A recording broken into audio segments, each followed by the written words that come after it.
আসসালামু আলাইকুম viewers, welcome জানাচ্ছি আপনাদের সবাইকে ইউনিক রেসিপিস বাই ঝর্ণার পক্ষ থেকে।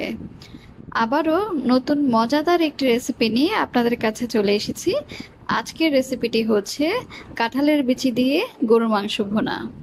আপনারা কিন্তু এই একই রেসিপিটি খাসির মাংস দিয়েও তৈরি করে খেতে পারেন, ভীষণ ভালো লাগবে।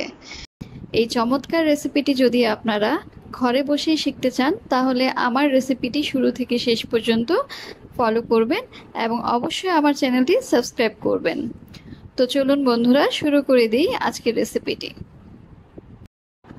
আমি এখানে বেশ কিছু কাঁঠালের বিচি পরিষ্কার করে এভাবে ধুয়ে রেখেছি এবং প্রায় 1.5 কেজি ওজনের গরুর মাংস আমি এভাবে কেটে ধুয়ে পরিষ্কার করে রেখেছি।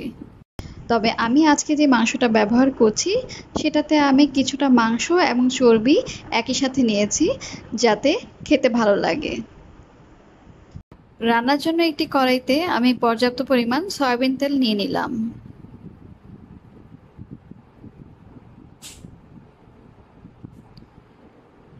তেলটা কিছুটা গরম হয়ে এসেছে, এখন আমি এখানে অ্যাড করে দিচ্ছি 1 কাপ পরিমাণ পেঁয়াজ কুচি।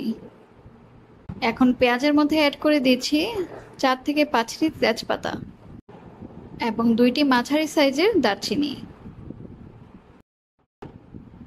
এরপরে অ্যাড করে দিচ্ছি স্বাদমতো লবণ। এখন পেঁয়াজের সাথে আমি অ্যাড করে দিচ্ছি 2 চা চামচ আদা বাটা, 2 চা চামচ রসুন বাটা, 1 চা চামচ হলুদের গুঁড়ো, 1 চা চামচ ধনিয়া গুঁড়ো, 1 চা চামচ মরিচের গুঁড়ো, হাফ চা চামচ জয়ফল জয়ত্রীর গুঁড়ো, হাফ চা চামচ গোলমরিচের গুঁড়ো, হাফ চা চামচ এলাচের গুঁড়ো এবং সবশেষে দিয়ে দিচ্ছি 1 চা চামচ গরম মশলা গুঁড়ো। তারপরে সবগুলো মশলাকে তেলের মধ্যে খুব ভালোভাবে ভেজে নিচ্ছি। এখন সামান্য কিছুটা পানি অ্যাড করে মশলাটাকে খুব ভালো করে কষিয়ে নিতে হবে।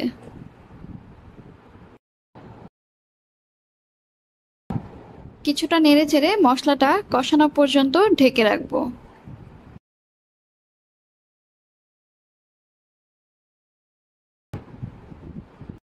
মশলাটা খুব ভালোভাবে কষানো হয়ে গেছে।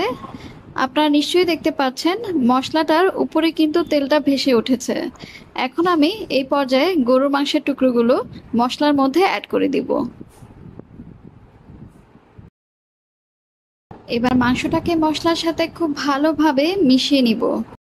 মাংসটা খুব ভালোভাবে মেশানো হয়ে গেছে। এখন আমি মাংসটাকে প্রায় 20 থেকে 25 মিনিটের জন্য এভাবে ঢেকে রাখবো, মাংসটা ভালোভাবে কষানো অবধি। 20 মিনিট পরে মাংসটা একটু চেক করে নিচ্ছি, এখনো মাংসে কিছুটা পানি রয়ে গেছে। তাই মাংসটা আরো ভালোভাবে কষানোর জন্য আমি ঢেকে রাখছি আরো 10 মিনিটের জন্য।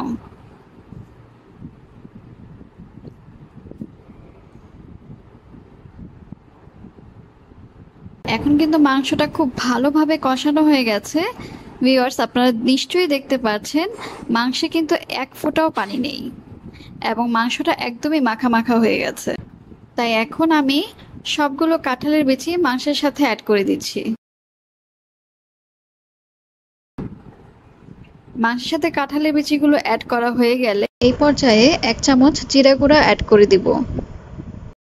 সামান্য কিছু পানি অ্যাড করে মাংসটা খুব ভালো করে নেড়েচেড়ে আবারও ঢেকে রাখবো প্রায় 15 মিনিটের জন্য।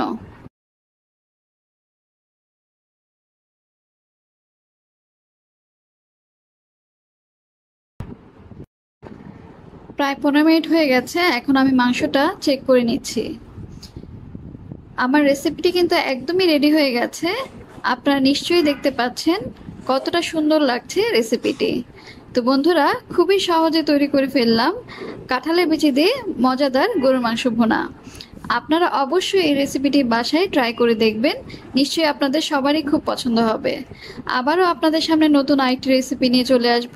সেই পর্যন্ত আপনারা সবাই ভালো থাকবেন। আল্লাহ হাফেজ।